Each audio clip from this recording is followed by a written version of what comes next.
एक बार की बात है। शहर से बहुत दूर एक छोटा सा गांव बसा था। उस गांव में रहने वाले लोग खेती करके अपना जीवन व्यापन किया करते थे। लेकिन उस गांव की सबसे बड़ी समस्या थी पानी की।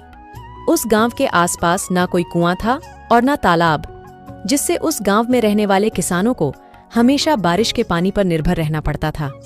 जब वर्षा होती थी तो किसानों की खेतों की सिंचाई होती थी। इस गांव में बसंत नाम का एक किसान रहता था। उसके घर में उसकी पत्नी और 2 बच्चे रहते थे। बसंत बहुत ही मेहनती किसान था। वह सुबह खेतों में खेती करने के लिए चला जाया करता था और खेतों का सारा काम निपटाकर शाम के समय घर आया करता था। बसंत की मेहनत की वजह से उसकी फसल काफी अच्छी होती थी और अच्छी फसल होने के कारण उसकी फसल काफी अच्छे दामों पर बिक जाया करती थी। सरला, मैं खेतों पर जा रहा हूँ, वहीं पर खाना खा लूंगा। तुम मेरा खाना बांध दो। हाँ जी, मैंने आपका खाना पहले ही बांध कर रखा है। ये लीजिए अपना खाना, और शाम को आते वक्त जरा लाला की दुकान से थोड़ा राशन लेते आना। ठीक है, मैं ले आऊंगा। बसंत अपने खेतों पर चला जाता है और खूब मेहनत से काम करता है। थोड़ा थक जाने के बाद वह एक पेड़ के नीचे बैठकर खाना खाता है और थोड़ी देर के लिए विश्राम करता है। तभी बसंत की आंख लग जाती है और वह एक सपना देखता है कि इस बार उसके गांव में वर्षा नहीं हुई और सभी किसानों की फसल वर्षा न होने की वजह से उपज नहीं पाई। इस सपने से बसंत की आंखें खुल जाती हैं। हे भगवान, मैं यह सपना देख रहा था। यह कैसा सपना था? अगर वर्षा नहीं हुई तो मेरी तो सारी फसल बर्बाद हो जाएगी। नहीं नहीं, ऐसा नहीं हो सकता। हर साल तो वर्षा होती है, इस साल भी वर्षा जरूर होगी। यह मेरा बस सपना ही है। ऐसा सोचकर बसंत वापस अपने घर जाने लगता है। तभी वह देखता है गांव में कुछ लोग बातें कर रहे थे। अरे, मैंने सुना है इस बार कुछ गांव में वर्षा नहीं होगी, जिसमें हमारा गांव काशीपुर का भी नाम आता है। टीवी पर न्यूज में दिखा रहे थे कि इस साल कुछ गांव है जहां पर वर्षा नहीं होगी। तुम क्या बात कर रहे हो बिरजू भाई? अगर वर्षा नहीं हुई तो हमारे खेतों में फसल कैसे लगेगी? और अगर फसल नहीं लगेगी तो हम खाएंगे क्या? क्या कहें भाई, अब तो लगता है भगवान का ही सहारा है, वही कुछ कर सकता है। भला हम गरीब किसान क्या कर सकते हैं इसमें? हमारे गांव के तो आसपास कोई कुआं और तालाब भी नहीं है कि जिससे हम अपने खेतों की सिंचाई कर सके। हम तो केवल वर्षा के पानी पर ही निर्भर है। अगर वर्षा होती है तो हमारे खेतों की सिंचाई होती है, जिससे खेतों की अच्छी फसल आती है। और अगर वर्षा ही नहीं होगी तो सिंचाई कहां से होगी और फसल कहां से आएगी? हे भगवान, यानी कि मेरा सपना सच था। अगर वर्षा ही नहीं होगी तो मेरी फसल कहां से उपज पाएगी? नहीं नहीं, ऐसा नहीं हो सकता।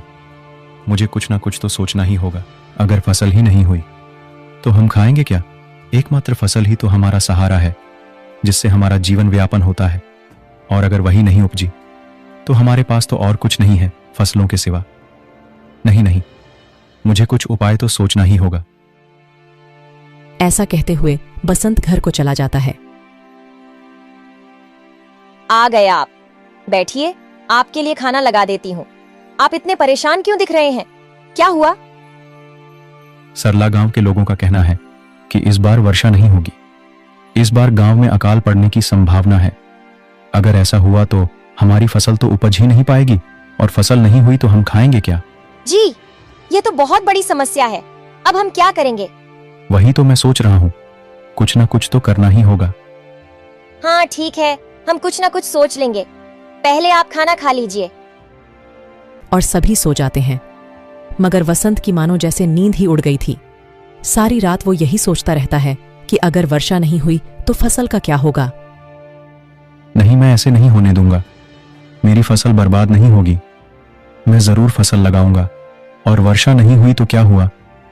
कुछ ना कुछ तो उपाय मैं जरूर निकाल लूंगा। बसंत ऐसा सोच ही रहा था कि तभी बसंत का ध्यान बिरजू की बात पर जाता है। क्या कहें भाई, अब तो लगता है भगवान का ही सहारा है, वही कुछ कर सकता है। भला हम गरीब किसान क्या कर सकते हैं इसमें? हमारे गांव के तो आसपास कोई कुआं और तालाब भी नहीं है कि जिससे हम अपने खेतों की सिंचाई कर सके। बसंत को एक उपाय सूझता है।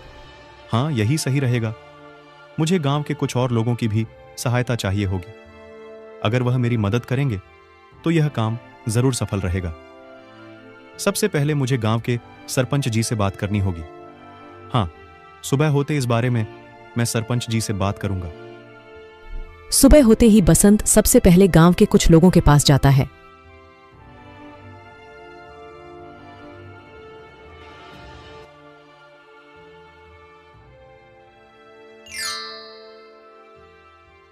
मेरे प्यारे किसान भाइयों, जैसा कि इस बार सुनने में आया है कि हमारे गांव में वर्षा नहीं होगी, तो ऐसे में तो हमारी फसल नहीं हो पाएगी और हमारा पूरा परिवार भूख से तड़पता रहेगा। हमें कुछ ना कुछ तो करना ही होगा। बात तो तुम्हारी सही है बसंत भाई, पर हम कर ही क्या सकते हैं? मैंने एक उपाय सोचा है। हमारे गांव में एक भी कुआं या तालाब नहीं है। अगर हमारे गांव में कोई कुआं या तालाब होता तो वर्षा का पानी उसमें इकट्ठा किया जा सकता था, जिससे वर्षा न होने पर भी हम कुएं या तालाब का पानी इस्तेमाल कर सकते थे। लेकिन हमारे गांव में कोई कुआं है ही नहीं, तो हमें ही मिलकर गांव में एक कुएं की संरचना करनी होगी। इसके लिए हमें गांव के सरपंच जी से बात करनी होगी। हाँ भाई, तुम सही कह रहे हो। ये तो बहुत बड़ी समस्या है। हमें इस बारे में सरपंच जी से बात करनी ही चाहिए। ऐसे सारे गांव के किसान मिलकर सरपंच जी के पास जाते हैं और सरपंच जी को अपना विचार बताते हैं। हाँ किसान भाइयों, यह तो तुम सही कह रहे हो। गांव में कोई कुआं या तालाब ना होने की वजह से किसानों को बहुत दिक्कतों का सामना करना पड़ता है और गांव के सारे किसान केवल वर्ष पर ही निर्भर हैं।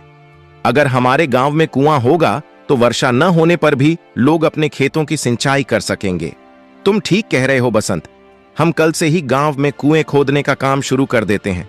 तुम सारे लोगों को मिलकर गांव में कुआं खोदना होगा और जमीन की चिंता मत करो। मेरे घर के पीछे जो जमीन है उसी में आप सब लोग मिलकर कुआं खोद लेना। सारे किसान इस पर सहमति जताते हैं और अगले दिन से ही गांव में कुएं खोदने का काम चालू हो जाता है। कुछ ही दिन में कुआं खुद करके तैयार हो जाता है। बहुत गहराई तक कुआं खोदने के बाद कुएं में पानी नजर आ जाता है। पानी को देखकर लोगों की जान में जान आई और वह बहुत खुश हो जाते हैं। सभी किसान ये बात गांव के सरपंच जी को बताते हैं। सरपंच जी भी इस बात से बहुत खुश होते हैं। वाह मेरे किसान भाइयों, तुमने तो कमाल कर दिया। आखिर तुमने हमारे गांव में कुआं खुद ही लिया। अब तुम सारे किसान मिलकर बारी बारी से इस कुएं से अपने खेतों की सिंचाई करना। इससे तुम्हारी फसल की अच्छे से सिंचाई हो जाएगी और कुआं पास में होने की वजह से पीने का पानी भी लोग यहीं से भर लिया करेंगे।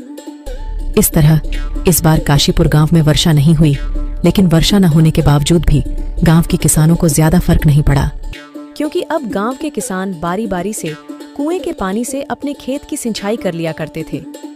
थोड़े ही दिनों में गांव के किसानों की अच्छी फसल उपज जाती है। कुआं पास होने की वजह से अब गांव की सारी महिलाएं पास वाले कुएं से ही पानी भरकर ले जाया करती थीं। इस तरह काशीपुर गांव में फिर से खुशियों ने एक बार अपनी दस्तक दी।